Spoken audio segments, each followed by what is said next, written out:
గబ్బాలు ఎట్లాడో కష్టపడి డ్రా చేసుకున్న మ్యాచ్. ఇప్పుడు మనం నెక్స్ట్ ఎంసీజీకి వెళ్తాం. ఎంసీజీ అనగానే అందరికీ 2022 T20 వరల్డ్ కప్ గుర్తొస్తుంది. అప్పుడు కోహ్లీ ఆడిన ఇన్నింగ్స్ అందరికి గుర్తొస్తుంది. కానీ ఇప్పుడు మాత్రం ఆ ఫీలింగ్స్ లేవు. ఈ రెండు మ్యాచ్ ఎందుకంటే ఈ రెండు మ్యాచ్ ఒకటి ఓడిపోయినా WTCకి వెళ్ళట్లేదు అంటే రోహిత్ శర్మ కోహ్లీ ఇద్దరు ఎవరో ఒకళ్ళు ఇంటికి వెళ్ళిపోవాల్సిందే. నాకు తెలిసి ఇద్దరిని రిటైర్మెంట్ తీసేసుకోమంటారు. అశ్విని చూశారు కదా, కారణం ఏదైనా కావచ్చు, తనైతే సడన్గా రిటైర్మెంట్ తీసుకున్నాడు సిరీస్ మధ్యలో. అలానే వీళ్ళిద్దరు కూడా అయ్యే ఛాన్సులు ఉన్నాయి. అవుద్దని చెప్పట్లేదు నేను, ఛాన్స్ అయితే చాలా ఉన్నాయి ఈ రెండు మ్యాచ్లో ఒక్కటి ఓడిపోయినా సరే. కాబట్టి ఎంసీజీలో టెస్ట్ మనకు చాలా ముఖ్యం.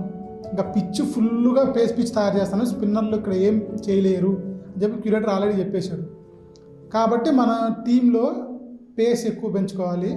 స్పిన్నర్లు అంటే జడేజా ఉంటాడు కూడా చాలు, ఎందుకంటే తన బ్యాటింగ్ కూడా బాగా చేస్తున్నాడు. కాబట్టి చాలామంది ఏంటంటే అక్కడ స్పిన్ కూడా ఉంటుంది కాబట్టి వాషింగ్టన్ సుందర్ని ఆడించాలి అన్నారు.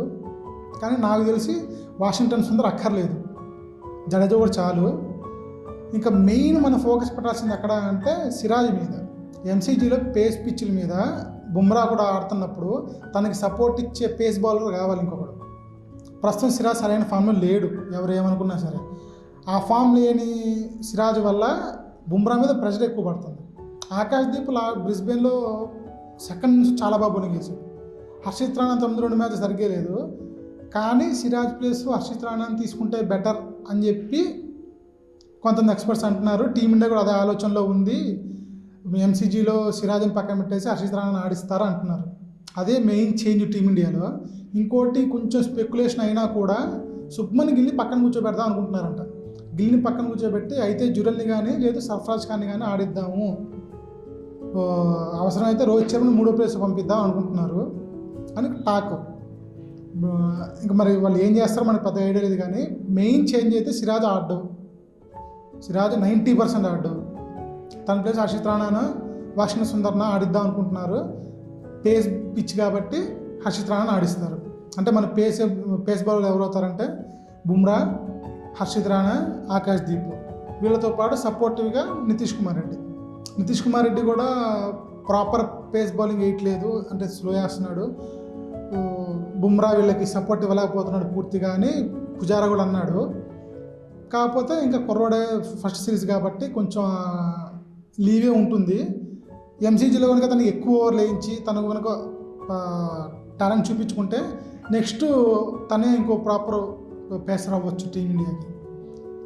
ఇంకా గిల్ సంగతి అయితే మ్యాక్సిమం ఎవరు చెప్పలేరు, ఎందుకంటే గిల్ ఈ సిరీస్లో ఆడలేదు. ఆడింది 2 మ్యాచెస్ సరిగ్గా ఆడలేదు. దానితోడు లాస్ట్ ఆల్మోస్ట్ 20 ఇన్నింగ్స్లో ఇండియాలో అవుట్ సైడ్ ఇండియా గిల్ ఆడిన వాటిలో 40 స్కోర్ చేయలేదు ఇప్పటివరకు. లాస్ట్ 40 అది చాలామంది విమర్శిస్తున్నారు. సేనా కంట్రీస్ ఆడకపోతే అసలు క్రికెటర్ కాదనుకుంటే మనకి ఆస్ట్రేలియాకి వెళ్ళి ఇట్లాంటి కీలకమైన మ్యాచ్లో ఆడకపోతే మాత్రం చాలా దారుణ విమర్శలు ఎదుర్కోవాల్సి వస్తుంది. అందుకని చెప్పి రోహిత్ శర్మ గిల్లిని పక్కన పెడతారు అంటున్నారు. గిల్లిని పక్కన పెడితే సర్ఫరాజ్ ఖాన్ ఛాన్స్ ఇస్తారా, లేదంటే ఫస్ట్ మ్యాచ్లో ఫెయిల్ అయిన జురల్ని ఆడిస్తారా అనేది చూడాలి. సర్ఫరాజ్ ఖాన్కి ఛాన్స్ ఇచ్చి సర్ఫరాజ్ ఖాన్ కనుక రాణిస్తే ఫ్యూచర్లో గిల్లు మళ్ళీ టీంలో రావడం చాలా కష్టం అవుతుంది. కాబట్టి ఇది లాస్ట్ ఛాన్స్ కూడా ఇవ్వచ్చు తనకి. ఈ మ్యాచ్ ఒక్కటి చూద్దాము, తను దీనిలో ఫెయిల్ అయితే ఇంకా పక్కన పెట్టేద్దామని. ఈ మ్యాచ్ ఇంకా రోహిత్ శర్మ, కోహ్లీ మీద కూడా అందరి ఫోకస్ ఆడేదాని మీద ఉంటుంది. ఓపెనింగ్ రాహులే వస్తాడు, రోహిత్ శర్మ రాడు, ఇది కన్ఫర్మ్. ఎందుకంటే తను గబ్బాలో కేఎల్ రాహుల్ ఇచ్చిన ఓపెనింగ్ సామాన్యమైనది కాదు, అందరు ఫెయిల్ అవుతున్న టైంలో. కాబట్టి ఓపెనర్గా కేఎల్ రాహుల్ కంటిన్యూ అవుతాడు. రోహిత్ శర్మ అయితే 6లోనే వస్తాడు. మళ్ళీ ఒక్కవేళ గిల్లిని పక్కన పెట్టి సర్ఫరాజ్ని ఎవరిని తీసుకుంటే సర్ఫరాజ్ని జురల్ని మిడిల్లో వేసేసి రోహిత్ శర్మ 3వ ప్లేస్ వచ్చే ఛాన్స్ ఉంది. అంటే ఓవరాల్గా మనం ప్లేయింగ్ ఏమని చూసుకుంటే ఫస్ట్ జైస్వాల్, రాహుల్ 3వ ప్లేస్లో అయితే రోహిత్ శర్మ, గిల్లు లేకపోతే లేదంటే గిల్లు, కోహ్లీ, నెక్స్ట్ పంత్, రోహిత్, జడేజా. ఇది బ్యాటింగ్ అవుట్ అనమాట. ఇంకా బౌలింగ్ వచ్చేసరికి హర్షిత్ రాణా, ఆకాశ్దీప్, నితీష్ కుమార్ రెడ్డి కూడా ఉన్నాడు. తను బ్యాటింగ్కి బౌలింగ్ మధ్యలో వారధి అన్నమాట, జడేజాను నితీష్ కుమార్. వీళ్ళిద్దరు తర్వాత హర్షిత్ రాణా, బుమ్రా, ఆకాశ్దీప్ వస్తారు. ఇది ప్లేయింగ్ 11. మరి ఇదే వస్తుందా, లేదంటే వేరే ఏమన్నా మార్పులు చేయాలా టీంలో, లేదా చేస్తారని మీరు అనుకుంటున్నారా? కామెంట్ చేసి చెప్పండి. మళ్ళీ ఇంకో క్రికెట్ పెడితే ముందుకు వస్తాను. అప్పటి వరకు బాయ్ బాయ్.